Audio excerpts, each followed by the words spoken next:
ఒక్కసారి ఇలా ఊహించుకోండి. ఈ భూమి మీద మీరు పుట్టారు, పెరిగారు, జీవిస్తున్నారు. కానీ మీకు మరణం అనేది లేదు. ఒకరోజు మీరు దేవునితో నడుచుకుంటూ వెళ్తున్నారు. అకస్మాత్తుగా కనురెప్పపాటులో మీరు ఆయన సన్నిధిలో ప్రత్యక్షమయ్యారు. అక్కడ అనారోగ్యం లేదు, ఆస్పత్రి లేదు, ఏడుపులు లేవు, సమాధి లేదు, చివరి వీడ్కోలు, ఫైనల్ గుడ్ బై లేదు. ఊహించుకోవడానికే ఎంతో అద్భుతంగా ఉంది కదా. కానీ బైబిల్ చెబుతోంది, ఇది కేవలం ఒక ఊహ కాదు. చరిత్రలో ఇద్దరు అసాధారణమైన వ్యక్తులకు అక్షరాలా ఇలాగే జరిగింది. వారే హనోకు మరియు ఏలియా. ఈ ఇద్దరు వ్యక్తులు వేరువేరు కాలాల్లో పుట్టారు, వేరువేరు సవాళ్లను ఎదుర్కొన్నారు, వేరువేరు పద్ధతుల్లో దేవునికి సేవ చేశారు. కానీ ఈ ఇద్దరికీ ఒక కామన్ పాయింట్ ఉంది. వీళ్ళిద్దరూ సాధారణ మనుషుల్లాగా మరణం అనే గుమ్మం గుండా వెళ్లకుండానే ఈ లోకాన్ని విడిచిపెట్టారు. వీరి కథల చుట్టూ ఎన్నో రహస్యాలు దాగి ఉన్నాయి. అసలు దేవుడు వీరిద్దరినే ఎందుకలా తీసుకువెళ్ళాడు? ఈ ప్రశ్న మనకు ఒక అద్భుతమైన, నిరీక్షణతో కూడిన సందేశాన్నిస్తుంది. దేవునితో నడిచేవారిని దేవుడు ఎన్నటికీ విడిచిపెట్టడు అని, దేవుని బిడ్డల మీద మరణానికి ఎలాంటి అధికారం లేదు అని ఈ ఇద్దరి జీవితాలు మనకు రుజువు చేస్తున్నాయి. ఆదికాండము 5వ అధ్యాయం 24వ వచనంలో హనోకు గురించి ఒక చిన్న కానీ ఎంతో శక్తివంతమైన వాక్యం రాయబడింది. హనోకు దేవునితో నడిచిన తర్వాత దేవుడు అతనిని తీసుకుపోయెను గనుక అతడు లేకపోయెను. Enoch walked faithfully with God, then he was no more. హనోకు మానవ చరిత్ర ప్రారంభంలో జీవించాడు. అతడు ఆదాము నుండి 7వ తరం వాడు. అత్యధిక కాలం బ్రతికిన మెతూషెలకు తండ్రి, అలాగే నోవహుకు ముత్తాత. ఆ కాలంలో ప్రజలు 800-900 సంవత్సరాలు బ్రతికేవారు. కానీ హనోకు కేవలం 365 సంవత్సరాలు మాత్రమే ఈ భూమి మీద ఉన్నాడు. అయితే ఇక్కడ బైబిల్ అతడు ఎన్ని సంవత్సరాలు బ్రతికాడు అనేదానికంటే ఎలా బ్రతికాడు అనేదానికే ఎక్కువ ప్రాధాన్యత ఇచ్చింది. ఆదికాండము 5వ అధ్యాయంలో అందరి గురించి అతడు బ్రతికెను, పిల్లలను కనెను, చనిపోయెను అని రాస్తూ వస్తున్న బైబిల్ హనోకు దగ్గరకు రాగానే ఆగింది. హనోకు దేవునితో నడిచెను అని రాసింది. దేవునితో నడవడమంటే కేవలం దేవుడు ఉన్నాడని నమ్మడం కాదు, అదొక అద్భుతమైన బంధం. హనోకు ఉదయం లేచినప్పటినుండి రాత్రి పడుకునే వరకు ప్రతి నిర్ణయంలో, ప్రతి అడుగులో దేవునితో కలిసే ఉన్నాడు. కష్టమొచ్చినప్పుడు, భయం వేసినప్పుడు మాత్రమే దేవుని దగ్గరకు పరుగెట్టే వ్యక్తి కాదతడు. అతడు దేవునితో జీవించాడు. హనోకు గొప్పతనమేంటో తెలుసా? అతడు జీవించిన కాలం చాలా భయంకరమైనది. భూమి మీద పాపం, హింస, అవినీతి పెరిగిపోతున్న రోజులవి. చుట్టూ ఉన్న సమాజం దేవునికి దూరంగా పరుగెడుతున్నా హనోకు మాత్రం దేవునితోనే నడిచాడు. పాపం చేయడం నార్మల్ అయిపోయి పరిశుద్ధంగా బ్రతకడం వెర్రితనమనిపించే ఆ రోజుల్లో హనోకు ప్రపంచంతో కలవలేదు. యూదాపత్రిక ప్రకారం హనోకు ఆ కాలపు ప్రజల పాపాలను చూసి మౌనంగా ఉండిపోలేదు. దేవుని తీర్పు రాబోతోంది, మారు మనసు పొందండి అని ధైర్యంగా ప్రకటించాడు. నిజమైన ప్రేమ అంటే పాపం చూసి మౌనంగా ఉండడం కాదు, నాశనం వైపు వెళ్తున్న వారిని హెచ్చరించడం. హెబ్రీలకు 11వ అధ్యాయం 5వ వచనం చెబుతోంది, విశ్వాసమును బట్టి హనోకు మరణము చూడకుండునట్లు కొనిపోబడ్డాడు. అతడు దేవునికి ఇష్టుడయ్యుండనని సాక్ష్యం పొందెను. చూశారా, హనోకు తన పనుల వల్ల కాదు, తన విశ్వాసాన్ని బట్టి దేవునికి ఇష్టుడయ్యాడు. మనుషుల కళ్లకు హనోకు అకస్మాత్తుగా మాయమైపోయినట్లనిపించచ్చు. కాని దేవునికి తెలుసు హనోకు ఎక్కడున్నాడు.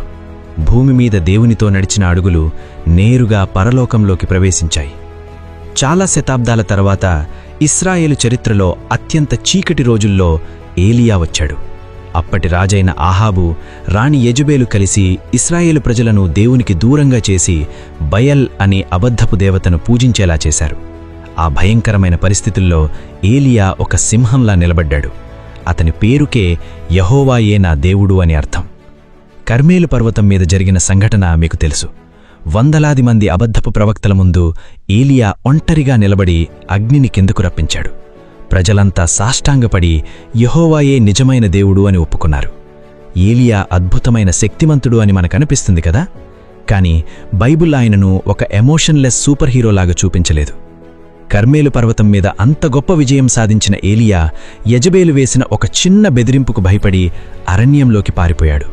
ఒక బదరీ వృక్షం కింద కూర్చొని బాగా అలిసిపోయి డిప్రెషన్లోకి వెళ్ళిపోయి, ప్రభువా నాకు చాలు, నా ప్రాణం తీసేయని అడిగాడు. అగ్నిని రప్పించిన ప్రవక్త కూడా ఒకానొక దశలో పూర్తిగా ఖాళీ అయిపోయాడు. అక్కడ దేవుడు ఏం చేశాడో తెలుసా? ఏలియాను తిట్టలేదు, పక్కన పెట్టేయలేదు. ఒక దేవదూతను పంపి అతనికి ఆహారం పెట్టి నిద్రపోనిచ్చి మెల్లగా అక్కును చేర్చాడు. ఒక చిన్న మెల్లని స్వరంతో ఏలియాతో మాట్లాడి అతన్ని మళ్లీ నిలబెట్టాడు. మిత్రమా, నీవు కూడా ఎప్పుడైనా శారీరకంగా, మానసికంగా, ఆధ్యాత్మికంగా పూర్తిగా అలసిపోయావా? ఇక నా వల్ల కాదు, నేను కంటిన్యూ చేయలేను అనుకున్నావా? ఏలియా జీవితం నీకొక పాఠం. నీ బలహీనమైన క్షణాలు నీ దేవుని పిలుపును రద్దు చేయలేవు. A moment of weakness does not cancel your calling. బదరీ వృక్షం కింద ఏడుస్తున్న నిన్ను చూసి దేవుడు వదిలేయడు, నిన్ను ఆదరించి మళ్లీ నిలబెడతాడు. చివరికి ఏలియా పరిచర్య ముగిసే సమయం వచ్చింది.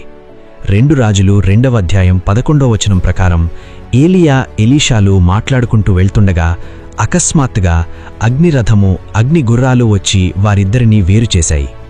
ఏలియా సుడిగాలిలో పరలోకానికి ఆరోహణమయ్యాడు. ఇప్పుడు అసలు ప్రశ్నేంటంటే, దేవుడు వీరిద్దరినీ ఎందుకు మరణం లేకుండా తీసుకువెళ్లాడు? దీనికి బైబిల్ మనకు ఒకే ఒక్క డైరెక్ట్ ఆన్సర్ ఇవ్వలేదు, కానీ కొన్ని కారణాలు మనకు స్పష్టంగా అర్థమవుతాయి. మొదటిది, వారి అసాధారణమైన విశ్వాసాన్ని దేవుడు ఘనపరిచాడు. అయితే గొప్ప విశ్వాసమున్న ప్రతి ఒక్కరూ ఇలాగే మరణం లేకుండా వెళ్తారని కాదు సుమా. ఎంతోమంది భక్తులు దేవుని కోసం ప్రాణత్యాగం చేశారు. వారు చనిపోయినంత మాత్రాన దేవునికి వారు తక్కువ ఇష్టులని కాదు. దేవుని ప్రణాళికలు ఒక్కొక్కరికి ఒక్కోలా ఉంటాయి.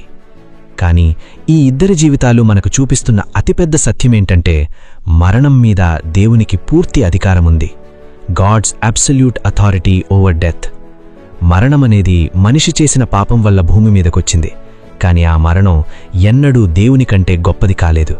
హనోకును దేవుడు తీసుకున్నాడు, ఏలియాను సుడిగాలిలో కొనిపోయాడు. ఆ తరువాత ఎంతోమందిని దేవుడు మృతులలో నుండి లేపాడు. హనోకు ఎలాగైతే కనురెప్పపాటులో పరలోకానికి చేరాడో, రాబోయే రోజుల్లో క్రీస్తు సంఘం కూడా అలాగే ఎత్తబడబోతోంది. 1 తెస్సలోనికీయులకు 4:17లో చెప్పినట్లు, క్రీస్తు వచ్చినప్పుడు సజీవులముగా ఉన్న మనం ఆకాశమండలంలో ప్రభువుని ఎదుర్కోవడానికి మేఘాల మీద కొనిపోబడతాం. దీనికి హనోకు జీవితం ఒక గొప్ప ఉదాహరణ. అంతేకాదు, బైబిల్ ప్రవచనాల్లో ఏలియా గురించి ఒక పెద్ద మిస్టరీ ఉంది. మలాకీ గ్రంథంలో యెహోవా భయంకరమైన దినము రాకమునుపు నేను ప్రవక్తయైన ఏలియాను పంపుతాను అని దేవుడు చెప్పాడు. అలాగే ప్రకటన గ్రంథం 11వ అధ్యాయంలో 2 సాక్షులు వస్తారు అని రాయబడింది. వారు ఆకాశాన్ని మూసివేసి వర్షం పడకుండా చేయగలరు, నీళ్లను రక్తంగా మార్చగలరు. ఈ సూచనలు చూసి చాలామంది పండితులు ఈ భూమి మీద మరణం రుచి చూడని హనోకు, ఏలియాలే ఆ 2 సాక్షులుగా తిరిగి వస్తారని నమ్ముతారు. కొంతమంది ఆ 2 సాక్షులు మోషే, ఏలియా అయ్యుంటారని నమ్ముతారు. క్రీస్తు విరోధి ఏలుబడిలో ఈ 2 సాక్షులు దేవుని పక్షంగా నిలబడతారు. ఏది ఏమైనా బైబిల్ ఎక్కడా కూడా ఆ 2 పేర్లను ఖచ్చితంగా చెప్పలేదు, కాబట్టి మనం వాదించుకోవాల్సిన అవసరం లేదు. దేవుని ప్రణాళికలు ఖచ్చితమైనవి అని నమ్మితే చాలు. ఈరోజు మీరు ఒకవేళ అయోమయంలో ఉన్నారా? నా జీవితంలో ఈ తలుపు ఎందుకు మూసుకుపోయింది? నా పరిస్థితి ఎందుకు ఇలా ఉంది? దేవుడు నన్ను ఎందుకు ఈ కష్టాల్లో ఉంచాడు అని బాధపడుతున్నారా? హనోకు, ఏలియాల జీవితాలు మీకు చెబుతున్నదేంటంటే, నీకు అర్థం కాని ప్రతిదాని వెనక దేవుని యొక్క అద్భుతమైన ప్రణాళిక ఉంటుంది. Unexplained does not mean purposeless. నీ జీవితంలో ఏ ఒక్క క్షణం కూడా దేవుని కంట్రోల్ దాటిపోలేదు. నువ్వు ఏలియాలా అగ్నిని రప్పించాల్సిన అవసరం లేదు, కానీ హనోకులాగా దేవునితో నడవగలవు కదా. ప్రార్థనలో దేవునితో మాట్లాడు, వాక్యం చదువు, అబద్ధాలాడే లోకంలో నిజాయితీగా ఉండు, ద్వేషంతో నిండిన ప్రపంచంలో ప్రేమిస్తూ బ్రతుకు. నీ నమ్మకత్వాన్ని లోకం గుర్తించకపోయినా పరలోకం గుర్తిస్తుంది. అయితే ఇక్కడ ఒక అత్యంత ముఖ్యమైన విషయం ఉంది. మన శాశ్వత నిరీక్షణ హనోకు మీదో, ఏలియా మీదో ఆధారపడి లేదు. అది కేవలం యేసుక్రీస్తు మీద మాత్రమే ఆధారపడి ఉంది. It depends upon Jesus Christ. హనోకు, ఏలియాలు మరణం చూడకుండా తప్పించుకుని వెళ్ళిపోయారు, కాని యేసుక్రీస్తు ఆ మరణాన్ని తప్పించుకోలేదు. మనకోసం ఆ మరణంలోకి ఉద్దేశపూర్వకంగా ప్రవేశించాడు. Jesus willingly entered death for us. ఆయన మన పాపాలను శిలువ మీద మోసి సమాధి చేయబడి 3వ దినమున మరణాన్ని జయించి సజీవునిగా లేచాడు. యేసయ్య ఏమన్నాడు? నేను జీవించుచున్నాను గనుక మీరును జీవింతురు. దేవుని నమ్ముకున్న బిడ్డకు మరణమనేది ముగింపు కాదు, అది ఓడిపోయిన శత్రువు. Death is a defeated enemy. ఒకరోజు మనం హనోకు, ఏలియాల కంటే గొప్ప అనుభవాన్ని పొందబోతున్నాం. రోగాలు, నొప్పులు, కన్నీళ్లు లేని మహిమ శరీరాన్ని ధరించబోతున్నాం. నా ప్రియమైన సహోదరీ సహోదరుడా, దేవుడు హనోకుని తీసుకున్నాడు, ఏలియాను అగ్నిరథం మీద కొనిపోయాడు. ఆయనకు అన్నీ తెలుసు. నువ్వు ఒంటరిగా ఉన్నప్పుడు ఏడుస్తున్న నీ కన్నీళ్లు ఆయనకు తెలుసు. నువ్వు పడుతున్న పోరాటాలు ఆయనకు తెలుసు. నీ ప్రయాణం చివరిలో ఆయన నీకోసం ఎదురుచూస్తున్నాడు. ఒకరోజు మన విశ్వాసం కనులారా చూసే భాగ్యంగా మారుతుంది. రహస్యంగా మనం చేసిన ప్రార్థనలకు జవాబు దొరుకుతుంది. మన దేవుని ముఖాన్ని మనం చూడబోతున్నాం. మన గొప్పతనం వల్ల కాదు, కేవలం యేసుక్రీస్తు రక్తం వల్ల మాత్రమే. ఈరోజు ఆ దేవునితో నడవడానికి నువ్వు సిద్ధంగా ఉన్నావా? హనోకులాగా దేవునికి ఇష్టుడిగా బ్రతకాలని ఆశపడుతున్నావా? ఏలియాలా అలసిపోయి బదరీ వృక్షం కింద కూర్చుని ఉంటే ఈరోజు దేవుడు మళ్లీ నిన్ను లేవనెత్తుతున్నాడు. God bless you.